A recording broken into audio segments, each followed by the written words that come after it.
We're going to move on now to talk about the cost of living crisis, and obviously everyone knows that it is really, really affecting everyone. The fact is that food prices are rocketing and people are really struggling. We've been talking this week about the fact that people can't actually afford things like toilet roll or period products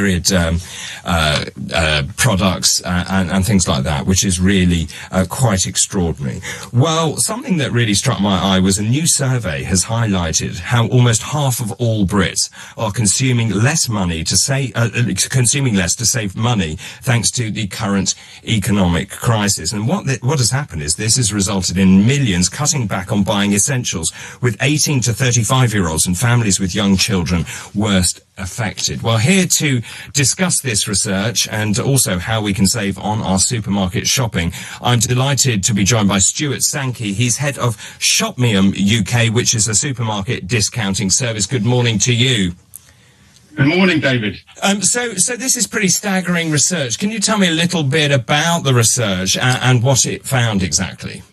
Yeah, certainly. So with Shopmium, we're a mobile app that is used by about 1 million households in the UK to save money on their supermarket shopping. So as the kind of cost of living crisis has been escalating, and the fact that supermarket shopping is something that as consumers we all have to do in some way, shape or form, we wanted to really understand how people were feeling and whether they had already started to change some of their key habits. And what has been widely reported through the press for the last couple of months is the fact that disposable income has fallen, and we've seen that through our research as well, and that over half of us have experienced more than a 10% fall in our household income. However, contrary to that, over half of us are now spending more on our supermarket shopping than we were in 2021, primarily driven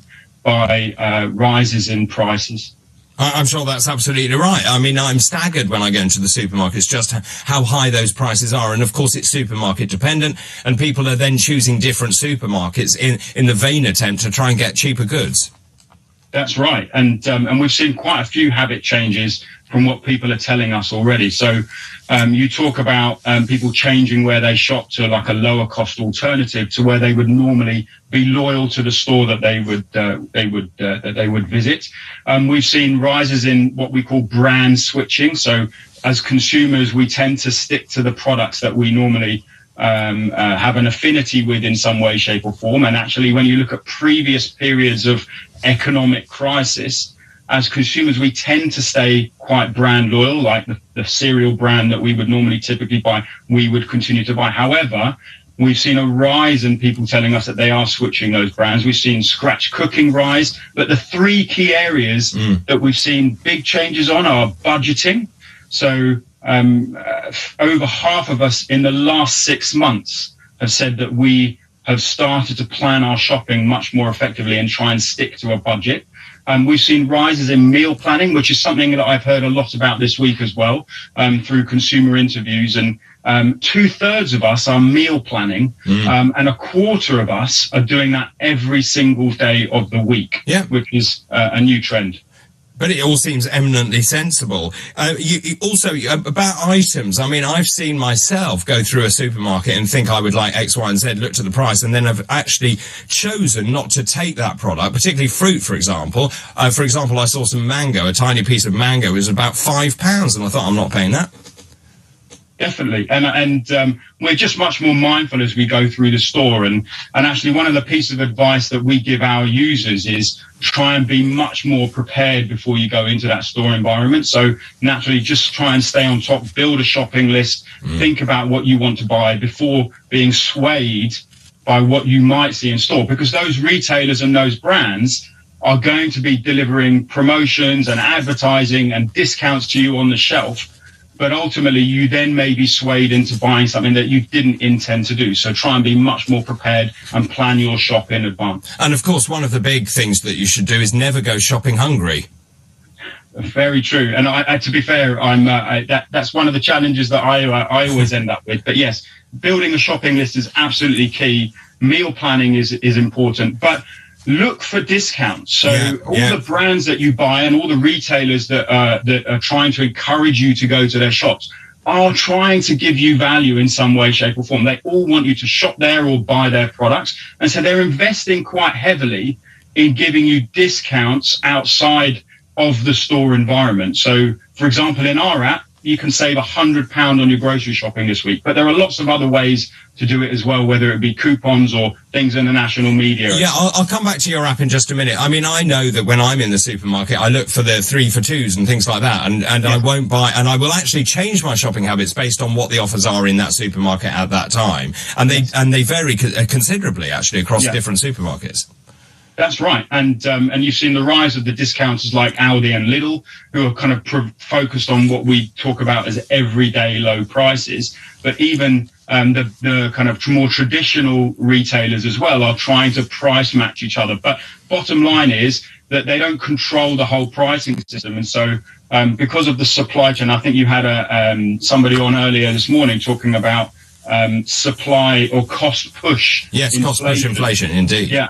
And that is that cost push inflation, which is really dictating the prices of the products in the store and what people can afford to sell it to you for. Also, there's some quite interesting psychology about shelf positioning when where products are put on those shelves. Often you have to look low down to find the cheaper products. The ones in front of your eye level are actually quite expensive.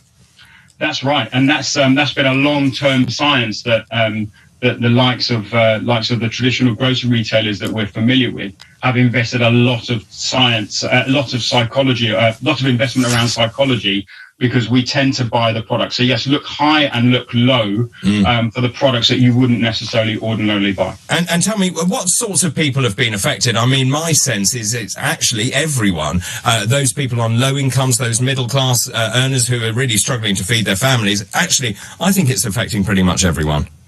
It is. It's a real national problem. And we looked at the data, the survey data, and tried to understand and see whether there were any regional differences or differences by age or demographic. And no, it's a real national problem, pretty consistent, even in areas like London and the South East, where we typically see slightly more skewed, higher average household income, etc., but real national behavior. But as you said at the start, when you kind of introduced the research, it is those slightly younger households under 35s which are affected, and those with dependent children at home. And that's where we're seeing the most change in habits. So tell me exactly, how does your app work then?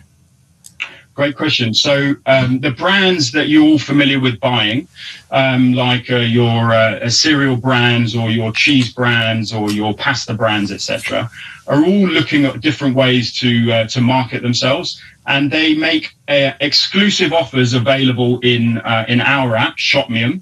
Those offers you can't find in the supermarket. You go to the store, you buy the product that you've seen in Shopmium, you pay for the retail price of that product, so whatever that retailer is selling that product to you for, and then you scan your receipt inside the Shopmium app, and we, on behalf of the brand, pay you the difference between what you paid for it and the price of the offer that we have in the app. So if we're offering it to you for free in the app, and you pay £2 for the product, we give you as cashback £2 either into your PayPal account or your bank account within 24 hours. Why doesn't everyone know about this? Sounds like an excellent idea.